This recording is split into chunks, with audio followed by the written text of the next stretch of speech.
Buenos días, hermanos. Los saludo hoy, 2 de octubre del 2022. Bienvenidos a nuestro tiempo de comunión de los domingos en la mañana. Porque si siendo enemigos fuimos reconciliados con Dios por la muerte de su Hijo, mucho más, estando reconciliados, seremos salvos por su vida. Romanos 5:10.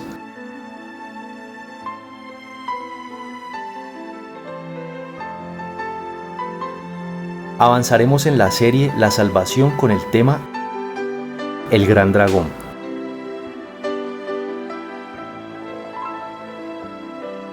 Meditaremos sobre las características del dragón que persigue al pueblo de Dios durante la Gran Tribulación. Buenos días, hermanos. Les invito a que meditemos juntos en esta mañana con el tema El Gran Dragón. Padre, en el nombre de Jesús, gracias te damos por esta nueva oportunidad, Señor. Estamos delante de ti, agradecidos contigo, Señor. Estamos en una comunión contigo, Señor. Hemos exaltado tu nombre y estamos completamente dispuestos para recibir tu palabra. Enséñanos todo tu consejo, Señor. Envía tu luz y tu verdad. Guíanos por estas delante de ti para tu gloria y honra. En el nombre de Jesús. Amén. Para nuestro tema, el Gran Dragón, abramos nuestras Biblias inicialmente en Apocalipsis capítulo 12. Y en Apocalipsis capítulo 12 vamos a leer el verso número 3. Dice Apocalipsis capítulo 12, verso 3. También apareció otra señal en el cielo. He aquí un gran dragón escarlata que tenía 7 cabezas y 10 cuernos, y en sus cabezas 7 diademas. Dice, también apareció otra señal en el cielo. Como vimos hace 2 meses ya, la primera señal que nos presenta Apocalipsis capítulo 12 es esa mujer encinta. Y hace un mes vimos que esa mujer encinta da a luz un hijo varón. Hoy vamos a enfocarnos en esa otra señal que Juan ve allí en el cielo. Se trata de un gran dragón escarlata. Y vamos a mirar algunos apartes. La palabra de Dios nos habla de quién es ese dragón, pero vamos a centrarnos principalmente en la revelación que nos da este capítulo 12 de Apocalipsis. Vamos a tener ese marco de referencia. No debemos descartar las otras cosas que hemos aprendido o que podemos aprender acerca de este dragón en toda la palabra de Dios, pero vamos a enfocarnos en Apocalipsis capítulo 12 en esta ocasión. Dice, también apareció otra señal en el cielo. He aquí un gran dragón escarlata. Es así como lo describe. Voy a anticiparme un poquito, ya que explícitamente el apóstol Juan dice en el verso 9 que se trata de Satanás, que es el diablo y Satanás. Voy a anticiparme entonces un poquito diciéndolo así. Ese gran dragón es Satanás, es el diablo. Y aquí es presentado como gran dragón escarlata. Si damos una miradita en Génesis capítulo 1. Génesis capítulo 1.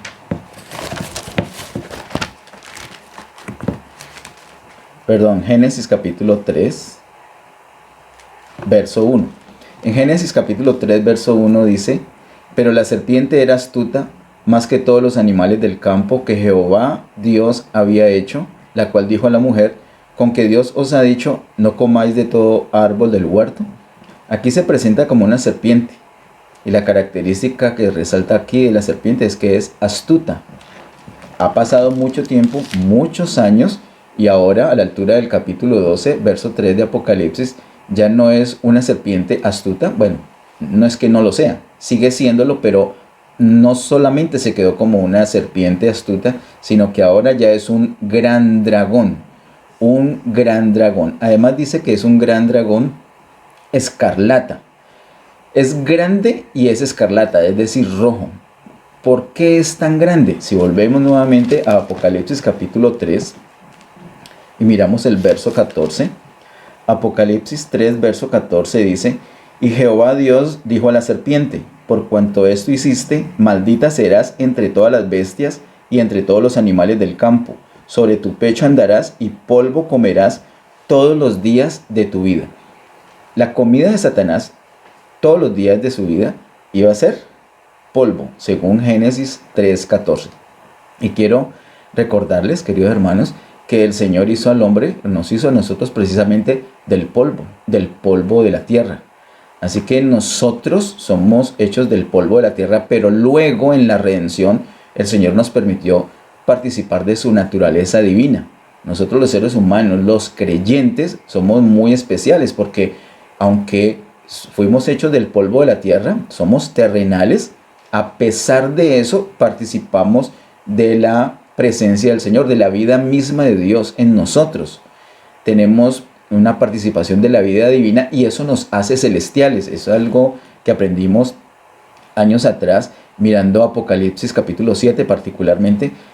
Todo hijo de Dios, todo creyente ya no es terrenal sino que es celestial, pero no dejamos de participar de ambas cosas. O sea, podemos movernos como personas comunes y corrientes. Nosotros en nuestra necedad, siendo hijos de Dios, podemos comportarnos como si no tuviéramos al Señor, como si el Espíritu Santo no nos redarguyera, como si el Espíritu Santo no nos dijera, no vaya para allá, no haga eso, no toque esto, no se meta por allí. Nosotros podemos ser desobedientes, así que nosotros podemos andar en nuestra carne, nosotros podemos seguir la corriente de este mundo, nosotros podemos obedecer al diablo en sus cuentos, en sus cosas, podemos caer y seguirle la corriente a él, nosotros podemos satisfacer los deseos de nuestra carne. Y cuando hacemos eso, nos movemos de una manera terrenal, como dejando nuestra posición celestial. Nosotros realmente hemos sido puestos por el Señor en un lugar de autoridad, lugares celestiales juntamente con Cristo. Eso nos habla de autoridad. Sin embargo, no estamos obligados a estar allí. Nosotros no perdemos el libre albedrío. Nosotros nos podemos mover hoy día, los creyentes, como terrenales o como celestiales. Tú en este momento te puedes comportar, aún escuchando la prédica, aún escuchando la palabra de Dios, te puedes comportar como terrenal. Ahora, también te puedes comportar como celestial. Debemos comportarnos como celestiales siempre. De hecho, el apóstol Pablo en la carta de los Efesios nos anima a permanecer firmes en la posición que el Señor nos ha dado, en la posición en la que el Señor nos puso, que es en lugares celestiales.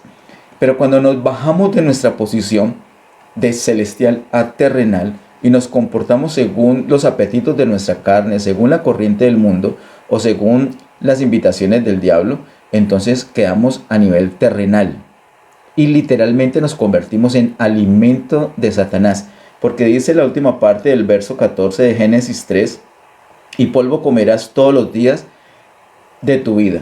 Porque vemos personas que son creyentes y son destruidas, son devoradas literalmente por Satanás. Pero ¿cómo así si tienen al Espíritu? Es porque han dejado su posición y se comportan como terrenales. Al comportarse como terrenales son comida para el diablo y el diablo los devora.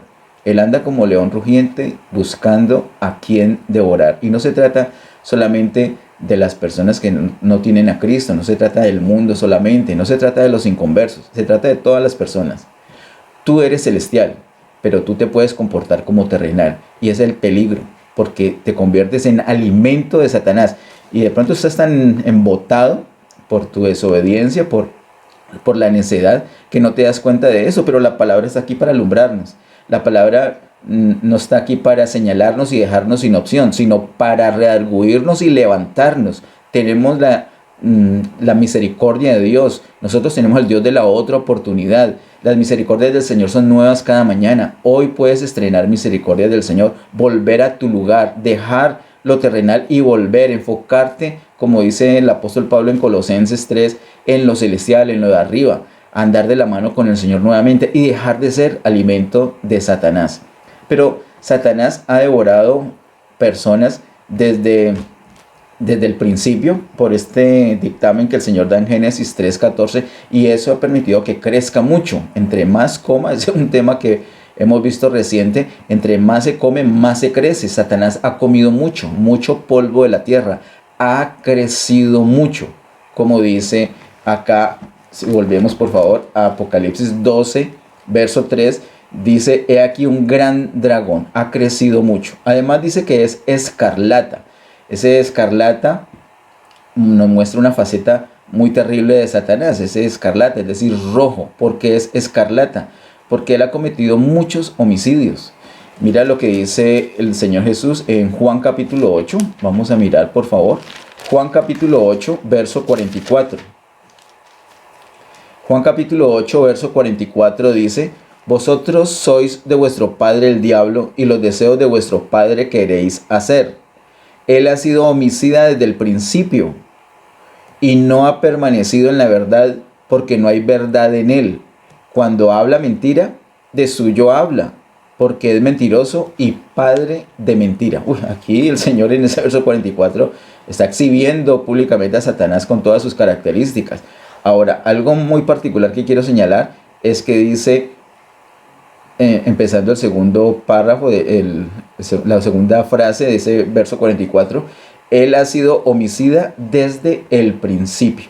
Desde el principio, recuerden que el primer homicidio está narrado en Génesis capítulo 4. En Génesis capítulo 4, Caín mató a Abel. Y nosotros decimos ese Caín tan malo, pero sí, ¿qué fue lo que sucedió? Detrás de esa acción estaba Satanás precisamente. Satanás ha sido homicida desde el principio. Entonces, ese color de la sangre lo caracteriza a él porque ha sido homicida desde el principio. Volviendo a Apocalipsis, ojalá que tú puedas tener un separador ahí en Apocalipsis capítulo 12. El verso 3 lo podemos entender mucho mejor. Entonces, también apareció otra señal en el cielo. He aquí un gran dragón escarlata que tenía 7 cabezas y 10 cuernos, y en sus cabezas 7 diademas. Algo también que quiero destacar es que dice, apareció otra señal en el cielo. Así como esa mujer encinta apareció en el cielo, por lo cual esa es otra prueba de que somos celestiales. Esa mujer, como vimos hace 2 meses, es todo el pueblo de Dios, desde los patriarcas hasta el último convertido cuando el Señor, antes de que el Señor venga. Todo ese pueblo de Dios es esa mujer, y esa mujer es celestial, por eso está relacionada con el cielo. Apareció en el cielo, dice el verso 1. También en el verso 3 dice, apareció otra señal en el cielo. Satanás tiene ese acceso al cielo en ese momento, a esa altura de Apocalipsis 12:3. Sigue diciendo que tenía 7 cabezas y 10 cuernos, y en sus cabezas 7 diademas. Aquí el asunto se empieza a poner bastante complicado, se los quiero confesar, se los quiero confesar, y de una vez clamo al Señor que nos ayude, y les pido a todos ustedes, no solamente los que están conectados en vivo, sino los que vean esta prédica en YouTube, que oren, que el Señor nos revele, que oren, que el Señor nos muestre la palabra, que nos siga mostrando. Él nos ha mostrado muchas cosas en Apocalipsis, pero sabemos que faltan muchísimas. Acá hay unos detalles en ese verso 3 impresionantes. Dios mediante, cuando lleguemos al capítulo 13, vamos a ver ese asunto de las cabezas, cuernos y diademas. ¿De qué se trata eso? Pero quiero decirles que esto ya toca de una manera muy directa con la historia reciente que hemos tenido. Y cuando digo reciente no me estoy refiriendo a mi época, sino hablo de la civilización como tal. No estamos hablando de la época de Abel, de Caín. Dice acá ¿cuántas cabezas tenía ese dragón? Aquí un dragón escarlata que tenía 7 cabezas. Esas cabezas vamos a verlo más adelante, como les digo, muy posiblemente, según lo que señala la Biblia, se trata de unos emperadores romanos. Dice también 10 cuernos. Esos cuernos muy posiblemente se traten de 10 reyes. Y en sus cabezas 7 diademas. 7 cabezas, 7 diademas. Esas diademas hablan del poderío, de la gloria de cada uno de esos imperios. En detalle, si el Señor lo permite, lo veremos cuando lleguemos al capítulo 13. Hoy vamos a enfocarnos bien en lo que nos muestra el capítulo 12 acerca del gran dragón. Esta asignatura queda pendiente: las 7 cabezas, 10 cuernos y 7 diademas. Oremos que el Señor nos muestre con claridad de qué se trata. Versículo número 4 Vamos a mirarlo, por favor. Dice, y su cola arrastraba la tercera parte de las estrellas del cielo y las arrojó sobre la tierra. Y el dragón se paró frente a la mujer que estaba para dar a luz a fin de devorar a su hijo tan pronto como naciese. Sigue describiendo a este gran dragón y dice que su cola arrastraba la tercera parte de las estrellas del cielo. Hace unos años vimos, quiero que lo miremos nuevamente en Job, capítulo 38. Job, capítulo 38, verso 7. Hay una alusión a los ángeles. Job 38, verso 7 dice, cuando lavaban todas las estrellas del alba y se regocijaban todos los hijos de Dios. Esos hijos de Dios relacionados con estrellas del alba está señalando a los ángeles. Ese es un argumento, es el argumento que nosotros hemos visto en la palabra de Dios para señalar que esas estrellas se trata de ángeles. Bueno, no solamente este argumento, esta porción, sino que es uno de, entre otros. Miremos también, por favor, en Isaías capítulo 14, cuando habla específicamente de Satanás, proféticamente habla de él. Dice Isaías capítulo 14,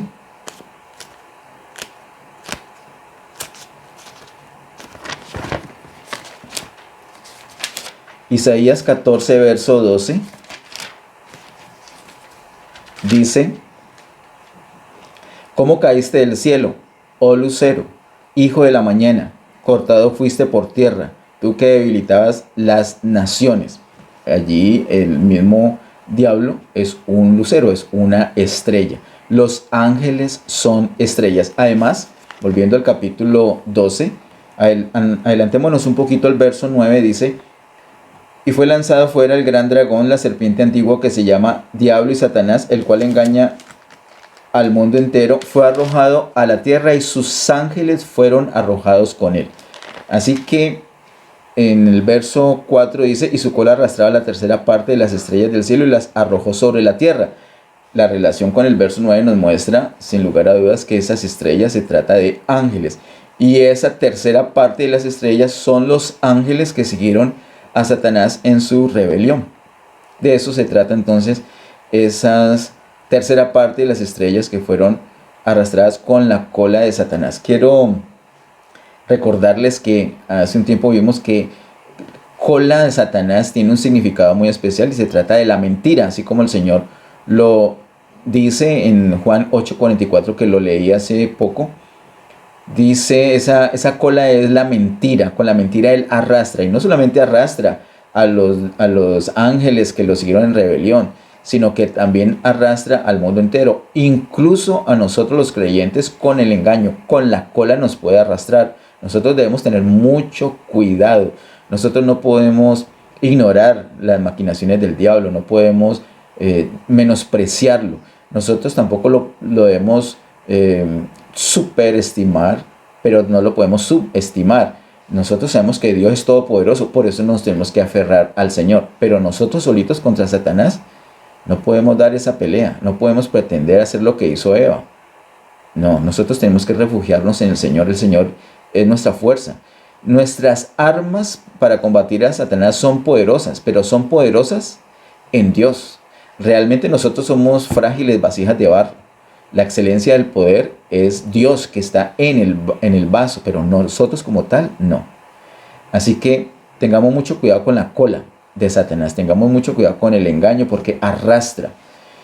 Sigue diciendo aquí en el versículo número 4, dice que el dragón se paró frente a la mujer que estaba para dar a luz a fin de devorar a su hijo tan pronto como naciese. Esa es la situación que estamos viviendo hoy. Lo vimos hace 2 meses y también hace un mes. Está la mujer encinta y ese dragón se para enfrente, como dice aquí, se para enfrente de la mujer que estaba para dar a luz a fin de devorar a su hijo tan pronto como naciese. Miremos por favor nuevamente en Génesis capítulo 3.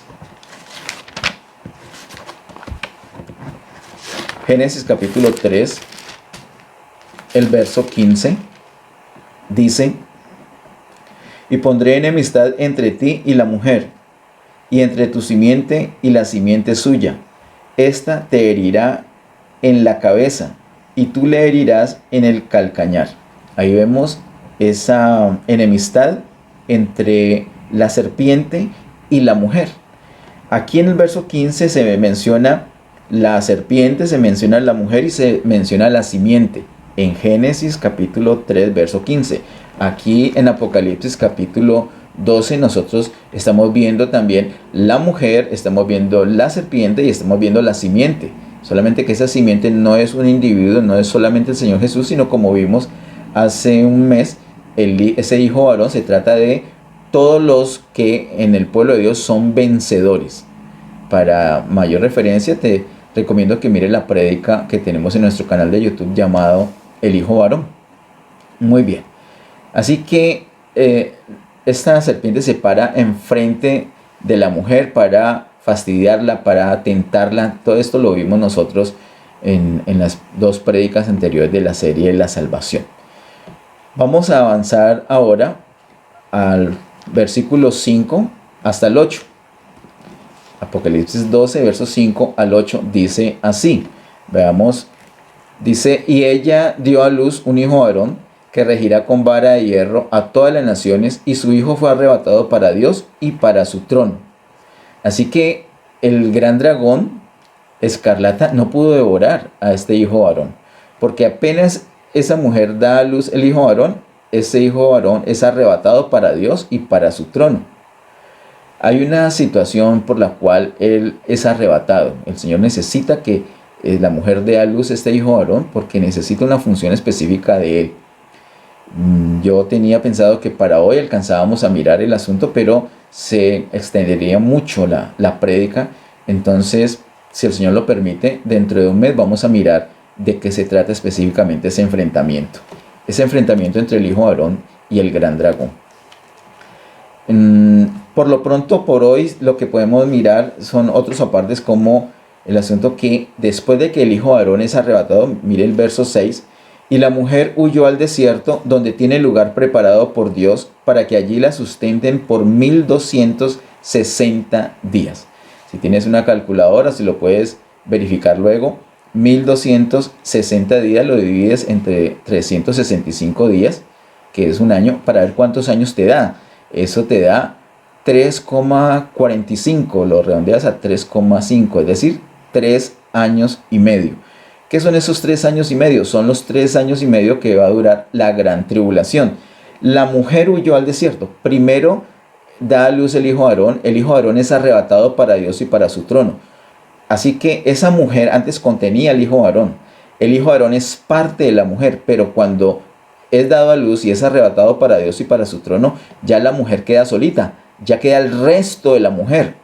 El hijo varón ya no está, ella ya no está encinta, ya dio a luz, queda solamente la mujer. Vimos que es la parte frágil, la parte débil del pueblo de Dios. Y esta mujer, dice el verso 6, y la mujer huyó al desierto. Yo estuve buscando acerca del desierto, de cómo es el asunto del desierto, y les quiero confesar que no encontré algo específico, pero sí se vislumbra por el mismo capítulo 12 de Apocalipsis, que tiene que ser un lugar de refugio, y de pronto pienso yo, varios países o un país muy grande. Yo creo que para algunos es algo así como decir, blanco es, gallina lo pone, frito se come. Hay un país muy grande donde muchas personas por muchos años han acudido para un refugio, principalmente personas que son perseguidas, y principalmente personas que son perseguidas por su fe en el Señor. Encuentran un refugio en ese país, aunque ese país en este momento está lleno de mundanalidad, pero encuentran refugio. Hay una libertad, de hecho ellos propenden por la libertad, por lo menos así lo dicen, y mucha gente ha recurrido allí para refugio. Yo no quiero comprometerme con el nombre, pero tal vez ya lo estoy diciendo sin necesidad de mencionarlo.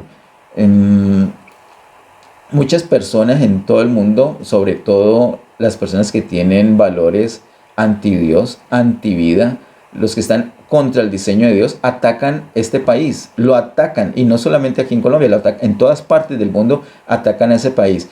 Y característica común en las personas que atacan, que odian a este país, es que no están consagrados al Señor.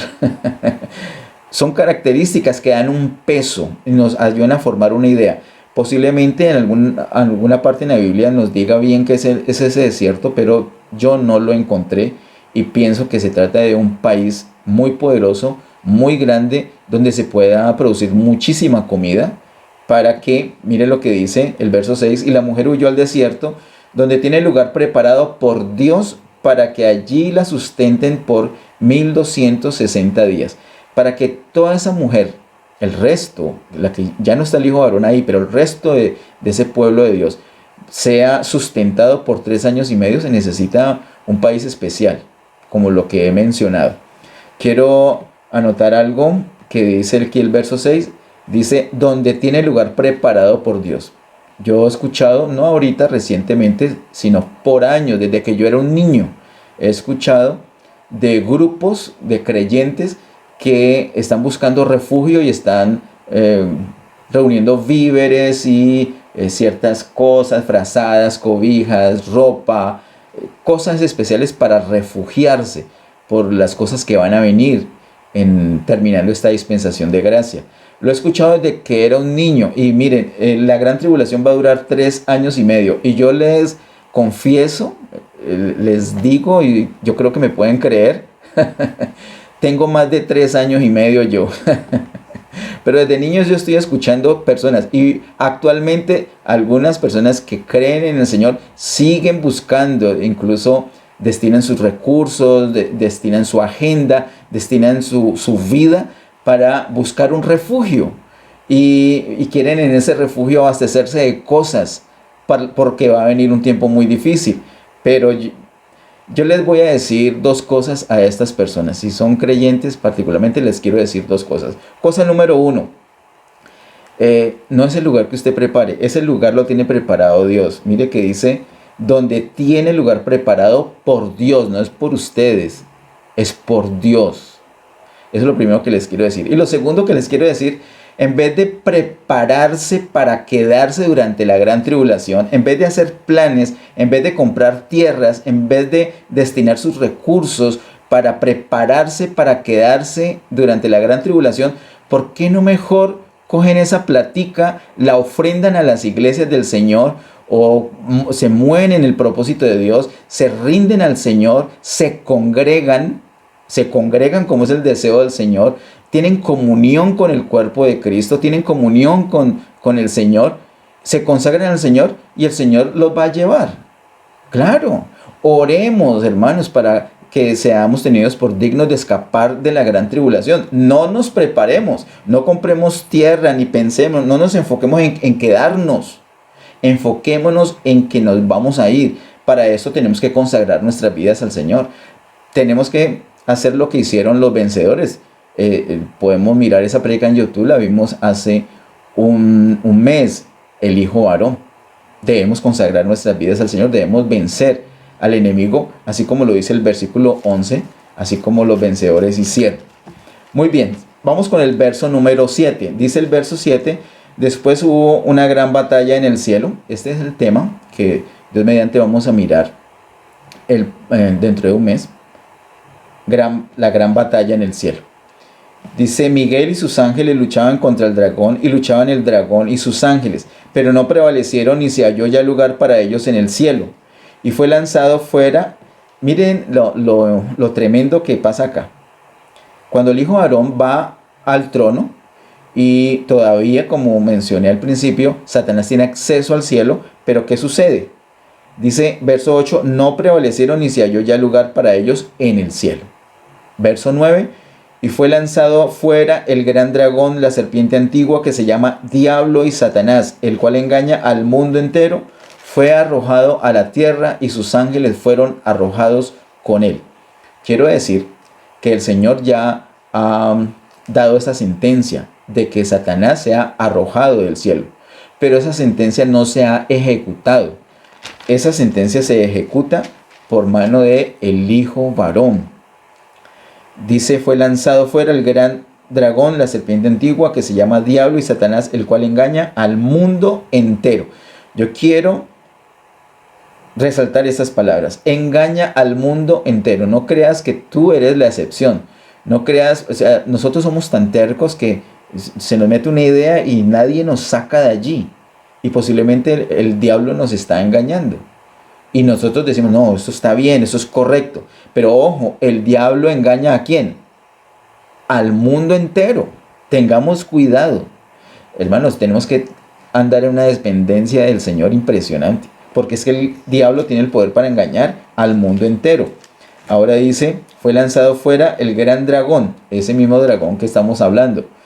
Por eso el título, el gran dragón, también hubiera podido ser el gran dragón escarlata, pero como aquí en el verso 9 lo llama así, por eso escogí ese título, el gran dragón. La serpiente antigua que se llama Diablo y Satanás. Aquí Juan está señalándolo, está diciendo que aquí no nos queda duda quién es ese dragón. Afortunadamente, porque nosotros, los seres humanos, nos llenamos de películas y quién sabe en este momento a quién estaríamos señalando como este dragón. Pero aquí no hay duda, ese dragón es la serpiente antigua que se llama Diablo y Satanás. Serpiente antigua, ¿por qué? Ya lo leímos en Génesis capítulo 3, verso 1, verso 14, verso 15. Es la serpiente, esa misma serpiente que engañó a Eva. Esa es la serpiente, por eso antigua, ha pasado mucho tiempo. También se llama Diablo y Satanás. Diablo tiene una connotación muy particular, es que acusa, es acusador. Diablo significa acusador, calumniador. Él se presenta delante del Señor, así como vemos en Job capítulo 1, y acusa. Él te acusa. Cuando tú pecas, Él te acusa. Y si no pecas, Él te acusa igual. Eso lo vimos nosotros hace un mes. Él es un acusador. Acusa día y noche. Acusa. Y no solamente acusa, nos acusa a nosotros, sino que también quiere hacer quedar mal a Dios. Él nos pone duda, nos siembra dudas acerca de la palabra de Dios, así como hizo con Eva, y lo vemos registrado en Génesis capítulo 3. Con que Dios les ha dicho esto, le dice Satanás. Satanás hace así, por un lado nos acusa delante de Dios y por otro lado viene a nosotros y pretende que nosotros desconfiemos de Dios para que nosotros digamos, ¿y será que Dios es egoísta? ¿Será que Dios no es fiel? ¿Será que no es bondadoso? ¿Será que no es mi Salvador? ¿Será que el Señor ya no sana? ¿Será que el Señor ya no salva? Todas esas cosas son dudas que Satanás quiere poner en nuestra mente y nosotros tenemos que rechazar eso en el nombre de Jesús. Para eso tenemos esas armas que el Señor nos ha dado. Nosotros podemos vencer a Satanás por medio de la sangre del Cordero. En el nombre de Cristo Jesús nos cubrimos con la sangre del Cordero. Invocamos la sangre del Cordero sobre nuestras vidas. No solamente para nuestra redención, sino para que nuestra conciencia sea limpia. Y nosotros somos hijos de Dios. Y nosotros vamos a ser fieles al Señor. Y sabemos que el Señor es fiel y bondadoso. Él no cambia. Nosotros podemos predicarle a Satanás, nosotros podemos atacar a Satanás con la palabra del testimonio y le declaramos en el nombre de Jesús: Satanás, tú eres un derrotado. Y quiero que también sepas que nosotros estamos en Cristo y en Él somos más que vencedores.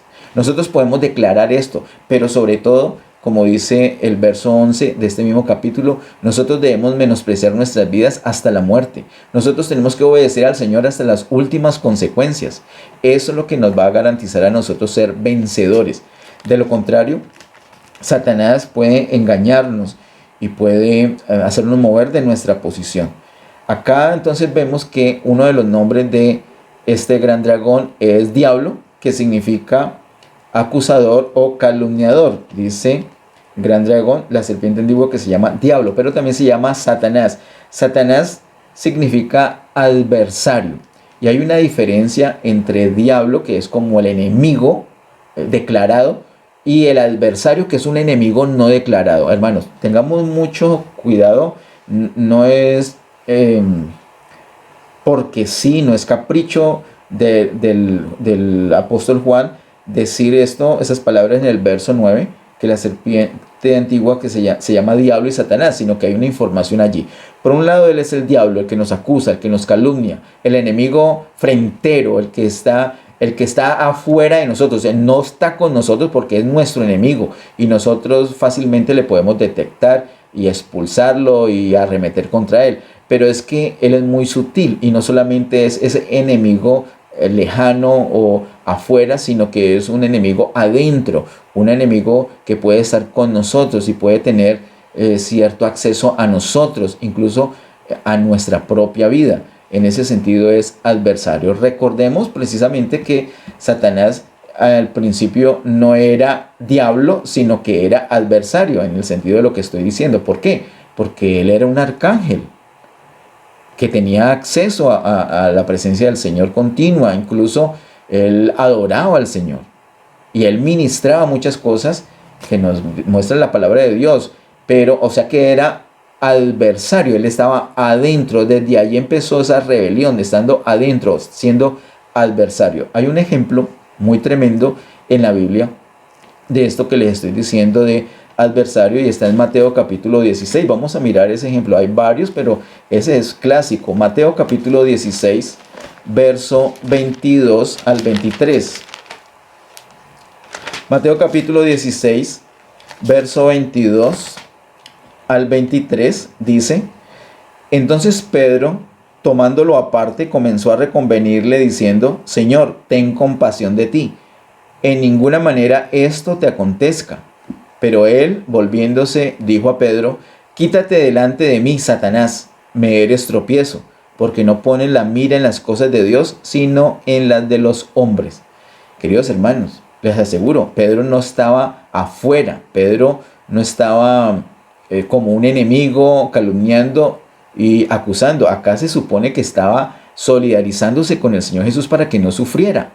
Pero el Señor lo declara de con claridad en el verso 23: quítate de delante de mí, Satanás, me eres tropiezo. Pedro estaba siendo utilizado por Satanás y ni siquiera se daba cuenta. Así que mucho cuidado, y ese es un gran poder que tiene el enemigo para engañar.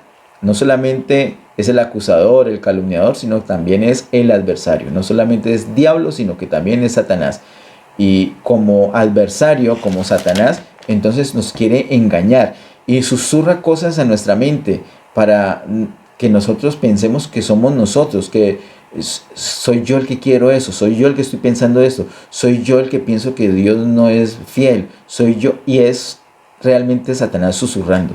Para esto, entonces, simplemente como nos enseñó un pastor en un campamento hace mucho tiempo, el pastor José Albert Cardona, decimos también, el pastor Ariel ya nos había hablado del asunto años atrás: en el nombre de Jesús echo todos estos pensamientos fuera de mí.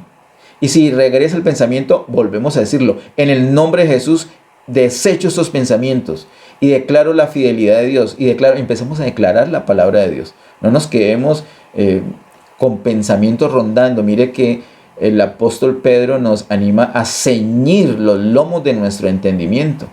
Entonces amarremos nuestros pensamientos y que sean coherentes conforme a la voluntad de Dios, conforme a la palabra de Dios.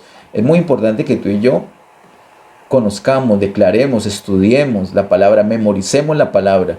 No es por saberla, es que es lo que tenemos. Es esencial que nosotros conozcamos la voluntad de Dios. Es esencial que nosotros conozcamos. La palabra nos alumbra para que veamos la voluntad de Dios, y también nos muestra los planes del diablo, nos muestra qué debemos hacer. Muy bien, entonces vamos en el verso número 9. Dice que fue arrojado a la tierra y sus ángeles fueron arrojados con él, como hemos visto unos minutos antes. Versículo 10 al 12 dice: entonces oí una gran voz en el cielo que decía: ahora ha venido la salvación, el poder y el reino de nuestro Dios y la autoridad de su Cristo, porque ha sido lanzado fuera el acusador de nuestros hermanos, el que los acusaba delante de nuestro Dios día y noche. Cuando el hijo Aarón va al trono, desplaza a Satanás, entonces viene el reino. Mire la función tan importante del hijo Aarón. Tú y yo debemos aspirar a ser ese hijo varón. En este momento somos parte de la mujer, pero nos podemos distinguir como el hijo varón. Seamos ese hijo varón, consagremos nuestras vidas para que el Señor nos pueda usar para su propósito, en particular para ser arrebatado para su trono y desplazar a Satanás de su presencia. Dice versículo 11: y ellos le han vencido por medio de la sangre del cordero y de la palabra del testimonio de ellos, y menospreciaron sus vidas hasta la muerte. Por lo cual, alegrados cielos y los que moráis en ellos. Ay de los moradores de la tierra y del mar, porque el diablo ha descendido a vosotros con gran ira, sabiendo que tiene poco tiempo. El diablo ha descendido con gran ira y sabe que tiene poco tiempo. ¿Cómo así poco tiempo? 3 años y medio le quedan. ¿Para qué? Para hacer sus fechorías, para hacerle daño al hombre, particularmente para hacerle daño a esta mujer, al resto de la descendencia de la mujer. Ya no está el hijo varón, ya el hijo varón está en el trono, pero el resto de la mujer va a ser perseguida por Satanás. Él ha descendido con gran ira, sabiendo que tiene poco tiempo. Es lo que nos dice el verso número 12. Vamos por favor al verso 13. Apocalipsis capítulo 12, vamos del 13 al 17. Dice el verso 13 y 14 inicialmente: y cuando vio el gran dragón que había sido arrojado a la tierra, persiguió a la mujer que había dado a luz al hijo varón, y se le dieron a la mujer las 2 alas de la gran águila para que volase delante de la serpiente al desierto, a su lugar, donde es sustentada por un tiempo y tiempos y la mitad de un tiempo. Nosotros sabemos esa expresión tiempo y tiempos y la mitad de un tiempo, que equivalen a 3 años y medio. Esto lo vimos en Daniel capítulo 7 y en Daniel capítulo 12. Esa manera de decirlo el Señor, pero equivale a 3 años y medio, que es lo que dura la gran tribulación. Dice que se le dieron a la mujer las 2 alas de la gran águila. Sobre estas alas podemos ver en la palabra de Dios. Miremos por favor en Éxodo capítulo 19, verso 4.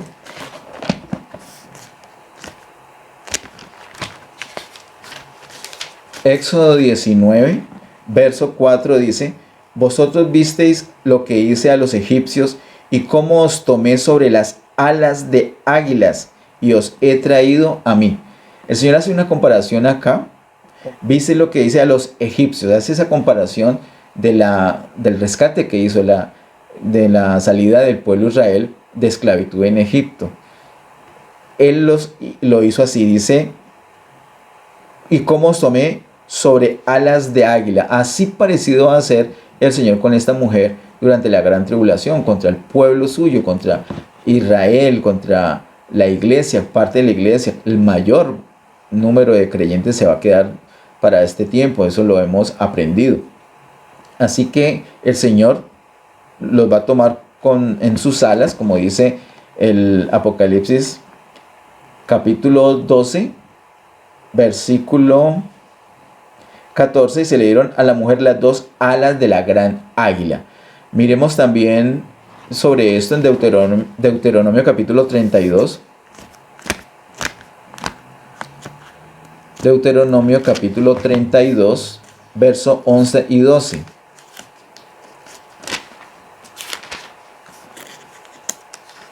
Deuteronomio 32, verso 11 y 12.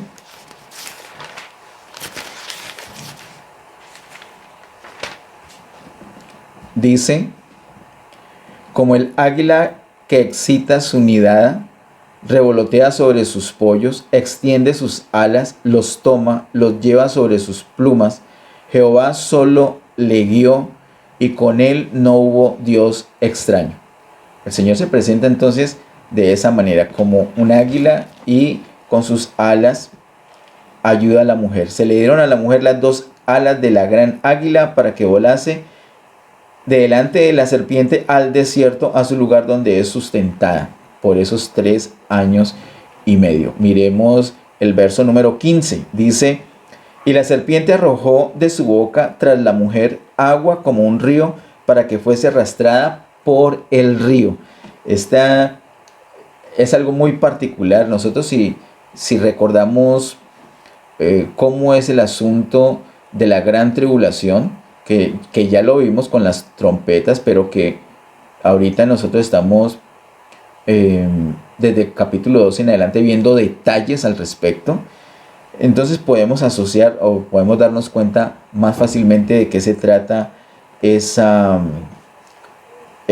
agua como un río. Y la serpiente arrojó de su boca tras la mujer agua como un río, para que fuese arrastrada por el río. Durante la gran tribulación, esta mujer va a ser perseguida, el pueblo de Dios, los judíos y la iglesia van a ser perseguidos por ejércitos del anticristo. De eso se trata ese río, esa agua como un río. Para esto, le pido que miremos en Jeremías, una referencia. Creo que sería suficiente recordar o mirar un poco más hacia adelante, sobre todo en el capítulo 16 de Apocalipsis, donde son convocados los reyes de la tierra para hacer ejército contra esta mujer. Pero miremos en Jeremías capítulo 46, versos 7 al 9. Jeremías capítulo 46, versos 7 al 9 dice: ¿Quién es este que sube como río y cuyas aguas se mueven como ríos? Egipto como río se ensancha y las aguas se mueven como ríos. Y dijo: subiré, cubriré la tierra, destruiré a la ciudad y a los que en ella moran. Subid caballos, alborotaos carros, y salgan los valientes, los etíopes y los de Put que toman escudo, y los de Lud que toman y entesan arco. De tal manera que se trata ejércitos que van a un combate, a la guerra, como un río. Muy bien. También en el capítulo siguiente, Jeremías capítulo 47, versos 2 y 3 dice: así ha dicho Jehová: he aquí que suben aguas del norte y se harán torrente, inundarán la tierra y su plenitud, la ciudad y los moradores de ella. Y los hombres clamarán y lamentará todo morador de la tierra, por el sonido de los cascos de sus caballos, por el alboroto de sus carros, por el estruendo de sus ruedas. Los padres no cuidaron a los hijos por la debilidad de sus manos. Tremendo, hermano. O sea, ejércitos comparados con ríos, con agua. Entonces, es lo que está diciendo acá este verso 15. La serpiente arrojó de su boca tras la mujer agua como un río, para que fuesen arrastrada por el río. El anticristo va a convocar varios reyes de la tierra y va a hacer un gran ejército de varias naciones que van a ir contra la mujer, para arrastrar a la mujer, para destruirla. Verso 16. Pero la tierra ayudó a la mujer, pues la tierra abrió su boca y tragó el río que el dragón había echado de su boca. Que la tierra abra su boca no es nuevo en la Biblia, y no es nuevo para tragarse a los enemigos de Dios. Número 16, verso 31 al 33, vamos a leer. Números capítulo 16, versos 31 al 33 dice: y aconteció que cuando cesó él de hablar todas esas palabras, se abrió la tierra que estaba debajo de ellos. Y mire cómo lo dice el verso 32. Abrió la tierra su boca y los tragó a ellos, a sus casas, a todos los hombres de Coré y a todos sus bienes. Y ellos, con todo lo que tenían, descendieron vivos al Seol. Aprovecho, no puedo dejar pasar esta ocasión. ¿A dónde es que van los muertos? ¿A dónde descienden los muertos? Al Seol. Hermanos, tengamos cuidado con la palabra, tracemos bien la palabra. Las personas van al Seol. Estos ni siquiera murieron, descendieron vivos al Seol, y los cubrió la tierra y perecieron de en medio de la congregación. Así que lo que va a suceder, según el verso 16 de Apocalipsis 12, dice: pero la tierra ayudó a la mujer, pues la tierra abrió su boca y tragó el río que el dragón había echado de su boca. Tragó el río, es decir, la tierra va a abrir su boca, se va a abrir la tierra y literalmente se va a tragar a los enemigos del Señor. Se los va a tragar, así como hemos visto el ejemplo en Números 16, 31 al 33. Vemos, nosotros ya lo hemos visto cuando vimos las trompetas 5, 6 y 7 que están en el séptimo sello. Vimos nosotros los terremotos que van a haber, todos los desastres que van a haber. En esos terremotos la tierra se va a abrir y va a tragar a parte de estos ejércitos que van a pretender arrastrar o destruir a la mujer. Para terminar, hermanos, miremos el verso 17. Verso 17 de Apocalipsis 12 dice: Entonces el dragón se llenó de ira contra la mujer y se fue a hacer guerra contra el resto de la descendencia de ella, los que guardan los mandamientos de Dios y tienen el testimonio de Jesucristo. Es una manera muy especial, muy fina, muy precisa de cerrar este capítulo 12, este maravilloso capítulo 12. Digo yo, cerrar la escritura con ese verso 17. Nosotros todavía tenemos pendiente, entonces, si el Señor lo permite, dentro de un mes mirar la gran batalla en el cielo. Pero dice acá, el verso 17, que es el último verso de este capítulo 12, el dragón se llenó de ira contra la mujer y se fue a hacer guerra contra el resto de la descendencia de ella. ¿Cómo así resto de la descendencia de ella? Sí, porque la mujer encinta, que empieza en el capítulo 1 en el verso 1 de este capítulo, ella está encinta y tiene el hijo varón, pero ya a la altura del verso 17 ya no está el hijo varón, ella ya no está encinta, ella ya dio a luz. Entonces quedó el resto de la descendencia. ¿Cuál es el resto de la descendencia? Pues todos los del pueblo de Dios que no fueron consagrados, que no son vencedores. La parte fuerte, el hijo Aarón, ya no está. Queda la descendencia. Y Satanás, ese gran dragón, fue a hacer guerra contra el resto de la descendencia de ella. Dice, los que guardan los mandamientos de Dios. Ese es un grupo, está mostrando, está señalando al pueblo de Israel. ¿Quiénes son los que guardan los mandamientos de Dios? Es Israel.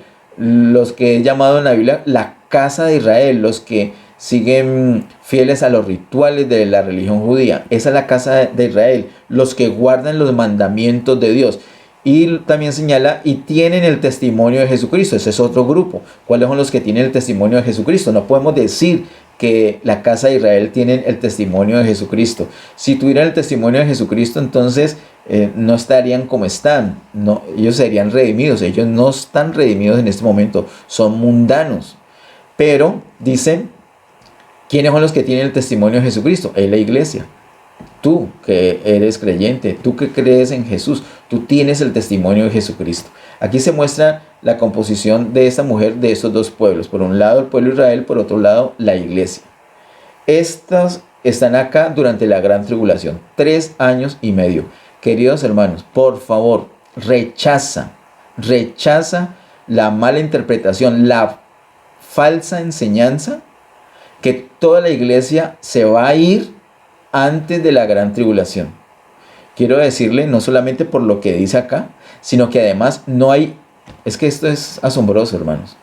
Y mire el poder que hay en la tradición. Dios mediante, en este mes de octubre, de pronto el último domingo, vamos a tener un tema especial acerca de la tradición. La tradición es un peligro porque invalida la palabra.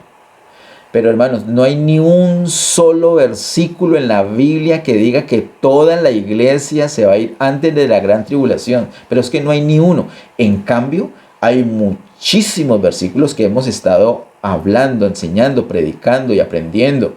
Muchísimos versículos que muestran que la mayor parte de la iglesia se va a pasar por la gran tribulación. Así que, hermanos, mucho cuidado. Tenemos que consagrarnos. Somos la mujer. Consagrémonos para ser parte del Hijo de Aarón y ser arrebatados para Dios y para su trono. Ser útiles a su propósito, por un lado, satisfacer la necesidad que el Señor tiene de ese Hijo de Aarón, pero por otro lado, para ser librados de las cosas terribles que van a venir durante esos 3 años y medio. Esta es la palabra de hoy, queridos hermanos. Esa es la palabra acerca del gran dragón. Oremos para terminar.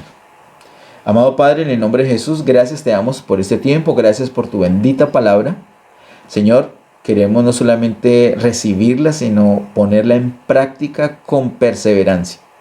Ayúdanos, Señor, a entender lo que nos corresponde. Ayúdanos a consagrarnos a ti. Ayúdanos, Señor, a ser conscientes de este gran dragón escarlata. Ayúdanos, Señor, a no bajarnos a lo terrenal, sino conservarnos en nuestra posición celestial, en nuestro sitio de autoridad, para que el diablo no nos devore. Ayúdanos a no ser engañados. Ayúdanos a estar firmes, fieles en ti.